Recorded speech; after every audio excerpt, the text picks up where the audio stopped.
జీవితంలో ఎన్నో కష్టాలు ఎదుర్కొన్న ఈ ప్రజాకవికి తెలంగాణ ప్రభుత్వం ఇటీవల ₹1,00,00,000 నగదు పురస్కారం అందించింది. అప్పటి వరకు శిథిలావస్థకు చేరిన ఇంట్లో ఉంటున్న అందెశ్రీ సొంత ఇంటి నిర్మాణ పనుల్ని మొదలుపెట్టారు.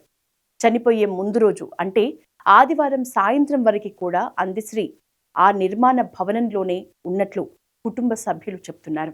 మేడ్చల్ జిల్లా ఘట్కేసర్ మున్సిపాలిటీ ఎన్ఎఫ్సి నగర్లో 348 గజాల్లో G+3 పెంట్ హౌస్ ని నిర్మిస్తున్నారు అందెశ్రీ. ఆదివారం మధ్యాహ్నం వరకు కొత్త ఇంటి దగ్గర ఉన్న ఆయన సాయంత్రం అయోధ్య రెడ్డి ఇంటి దగ్గర అయ్యప్ప పూజ కార్యక్రమానికి హాజరయ్యారు. ఆ తర్వాత ఇంటికి వెళ్లిన అందెశ్రీ అర్ధరాత్రి తర్వాత గుండెపోటుతో చనిపోయారు. ఉదయం గాంధీ హాస్పిటల్కి తరలించగా 5 గంటల ముందే చనిపోయి ఉంటారని డాక్టర్స్ ప్రకటించారు.